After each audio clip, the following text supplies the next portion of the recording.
जरा सोचिए, कैलेंडर की कोई एक तारीख, क्या वो सिर्फ एक दिन होता है या अपने आप में सदियों की कहानियां समेटे हुए एक पूरा किताब घर। 18 अप्रैल बस ऐसी ही तारीख है। एक ऐसा दिन जहां एक तरफ मोहब्बत की सबसे बड़ी निशानी की नींव रखी गई, तो वहीं दूसरी तरफ आजादी के लिए लहू भी बहा। चलिए आज इसी एक दिन के इतिहास के पन्नों को एक एक करके पलटते हैं। तो आज हम क्या क्या देखने वाले हैं? हम शुरुआत करेंगे प्यार और विरासत से जुड़ी एक दास्तान से। फिर हम आज़ादी के लिए दी गई कुर्बानियों को याद करेंगे। इसके बाद समाज को बेहतर बनाने की कोशिशों पर नजर डालेंगे और आखिर में आज़ाद भारत की कुछ अहम घटनाओं को छुएंगे। तो तैयार हैं सफर के लिए? सवाल तो मन में आता ही है कि भाई, एक अकेली तारीख इतिहास के इतने अलग अलग पन्ने कैसे पलट सकती है। बस 18 अप्रैल हमें यही दिखाता है। चलिए इसकी पहली परत खोलते हैं, जो हमें सीधे मोहब्बत और विरासत की दुनिया में ले जाएगी। तो हमारी पहली कहानी एक शहंशाह के दिल से शुरू होकर पूरी दुनिया के लिए एक जश्न में बदल जाती है। ये कहानी है उस मोहब्बत की जो एक इमारत की शक्ल लेकर हमेशा के लिए अमर हो गई। ये बात है 18 अप्रैल 1612 की। यही वो दिन था जब मुगल बादशाह शाहजहां का निकाह मुमताज महल से हुआ था, और इसी मोहब्बत ने आगे चलकर दुनिया को वो तोहफा दिया जिसे हम आज ताजमहल के नाम से जानते हैं। और अब देखिए वक्त का खेल। जिस तारीख को इस मोहब्बत की कहानी की शुरुआत हुई, आज वही तारीख पूरी दुनिया में ताजमहल जैसी बेशकीमती इमारतों को, हमारी धरोहरों को बचाने के लिए वर्ल्ड हेरिटेज डे के तौर पर मनाई जाती है। मतलब एक ही दिन मोहब्बत करने का भी और उस मोहब्बत की निशानियों को सहेजने का भी। मोहब्बत की इस खूबसूरत दास्तान से आगे बढ़कर अब हम इतिहास के एक ऐसे पन्ने पर आते हैं जो खून और बलिदान की स्याही से लिखा गया है। 18 अप्रैल की तारीख दो ऐसे महान स्वतंत्रता सेनानियों की शहादत को भी याद करती है, जो भले ही अलग अलग दौर में लड़े, लेकिन जिनका सपना एक ही था, आज़ाद भारत। हमारे सामने ये दो चेहरे हैं, तात्या टोपे और सूर्य सेन। एक ने 1857 के संग्राम में क्रांति की आग जलाई, तो दूसरे ने 1930 में अंग्रेजी हुकूमत को सीधे सीधे ललकारा। रास्ते अलग थे, पर मंजिल दोनों की एक ही थी। पहले बात करते हैं तात्या टोपे की। 1857 की क्रांति के वो महान रणनीतिकार, जिनकी गुरिल्ला युद्ध नीति ने अंग्रेजों की नाक में दम कर दिया था। वो आखिरी दम तक लड़ते रहे और फिर 18 अप्रैल 1859 को उन्हें फांसी दे दी गई। उनकी शहादत वो चिंगारी बन गई जो आगे चलकर मशाल बनी। और फिर ठीक 71 साल बाद उसी तारीख को, यानी 18 अप्रैल 1930 को, बंगाल में मास्टरदा के नाम से मशहूर सूर्य सेन ने अंग्रेजों को सीधी चुनौती दी। उन्होंने अपने साथियों के साथ चटगांव के सरकारी शस्त्रागार पर धावा बोल दिया। ये कोशिश शायद पूरी तरह कामयाब नहीं हुई, पर इसने नौजवानों के दिलों में क्रांति की जो आग जलाई वो कभी बुझ नहीं पाई। तो देखिए, एक तरफ आजादी की लड़ाई चल रही थी, लेकिन उसी के साथ साथ एक नए भारत की नींव रखने का काम भी हो रहा था।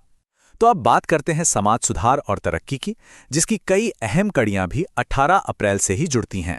एक तरफ देश अंग्रेजों से लड़ रहा था, तो दूसरी तरफ कुछ लोग समाज के अंदर की बुराइयों से लड़ रहे थे। ऐसे ही एक महान समाज सुधारक थे महर्षि कर्वे, जिनका जन्म 18 अप्रैल 1858 को हुआ था। उन्होंने अपनी पूरी जिंदगी महिला शिक्षा और विधवा पुनर्विवाह जैसे कामों में लगा दी। यहां तक कि भारत की पहली महिला यूनिवर्सिटी भी उन्हीं की देन है। और हां, इसी 18 अप्रैल को साल 1917 में महात्मा गांधी ने चंपारण की जमीन से एक ऐसे आंदोलन की शुरुआत की जिसने भारत की आजादी की लड़ाई का रुख ही बदल दिया। ये था सत्याग्रह। नील किसानों के हक के लिए ये लड़ाई भारत में अहिंसक प्रतिरोध की पहली बड़ी जीत थी।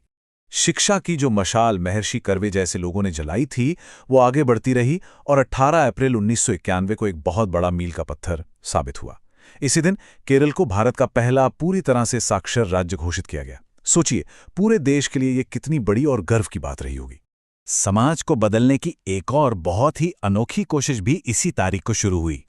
18 अप्रैल 1950 को विनोबा भावे ने भूदान आंदोलन की शुरुआत की। ये एक ऐसा आंदोलन था जिसमें जमीन मालिकों से अपील की गई कि वो अपनी जमीन का कुछ हिस्सा उन गरीबों को दान कर दें जिनके पास जमीन नहीं है। बराबरी लाने का एक बहुत ही शांत और असरदार तरीका। तो चलिए अब आज़ाद भारत का रुख करते हैं। 18 अप्रैल ने आधुनिक भारत की ऊंची उड़ानों को भी देखा है, कुछ दुखद हादसों को भी झेला है और बड़े-बड़े राजनीतिक उतार चढ़ाव का गवाह भी रहा है। साल 1971, तारीख 18 अप्रैल, इस दिन भारत ने आसमान में एक नई छलांग लगाई। देश का पहला जंबो जेट सम्राट अशोक मुंबई के एयरपोर्ट पर उतरा। ये सिर्फ एक हवाई जहाज नहीं था, ये नए भारत के बड़े होते सपनों का प्रतीक था, जो अब आसमान को छूने के लिए तैयार था। अब एक नंबर पर ध्यान दीजिए, सिर्फ एक। हमारे लोकतंत्र में एक वोट की क्या ताकत होती है। कभी कभी लगता है कुछ खास नहीं, लेकिन इतिहास गवाह है कि कभी कभी ये एक वोट सब कुछ बदल सकता है। 18 अप्रैल की तारीख हमें भारतीय राजनीति के एक सबसे नाटकीय दिन की याद दिलाती है। साल 1999 में प्रधानमंत्री अटल बिहारी वाजपेयी की सरकार संसद में विश्वास मत हार गई, और वो भी सिर्फ एक वोट से। सोचिए, सिर्फ एक वोट और देश की सरकार गिर गई। ये घटना हमें याद दिलाती है कि लोकतंत्र में हर एक आवाज की कितनी ज्यादा कीमत होती है। लेकिन हर दिन की तरह इस दिन के साथ भी कुछ दुखद यादें जुड़ी हैं। साल 2001 में बांग्लादेश बॉर्डर पर हुई एक झड़प में हमारे 16 जवान शहीद हो गए। वहीं 2014 में दुनिया की सबसे ऊंची चोटी माउंट एवरेस्ट पर एक बर्फीले तूफान ने 12 पर्वतारोहियों की जान ले ही। ये दिन हमें याद दिलाता है कि जिंदगी में जीत और दुख दोनों साथ साथ चलते हैं।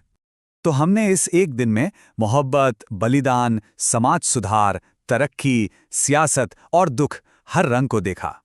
अब इन सारे धागों को एक साथ जोड़कर 18 अप्रैल की पूरी तस्वीर को समझने की कोशिश करते हैं। ये दिन सिर्फ घटनाओं का ही नहीं, बल्कि कई महान हस्तियों का भी गवाह रहा है। इसी दिन दुनिया के महानतम वैज्ञानिकों में से एक एल्बर्ट आइंस्टाइन ने दुनिया को अलविदा कहा। तो वहीं हिंदी सिनेमा को ललिता पवार जैसी जबरदस्त अदाकारा मिली। खेल और देश के निर्माण से जुड़ी हस्तियां भी इस तारीख से अपना नाता रखती हैं। तो देखा आपने, 18 अप्रैल कैलेंडर की सिर्फ एक तारीख नहीं है, ये अपने आप में एक पूरा इतिहास है। इसमें प्यार भी है, कुर्बानी भी है, समाज को बदलने का जज्बा भी है और आगे बढ़ने की उम्मीद भी। ये दिन हमें सिखाता है कि हमारा हर दिन कितना मायने रखता है। शायद हमें अपने कैलेंडर की हर तारीख को सिर्फ एक दिन नहीं, बल्कि एक कहानी की तरह देखना चाहिए।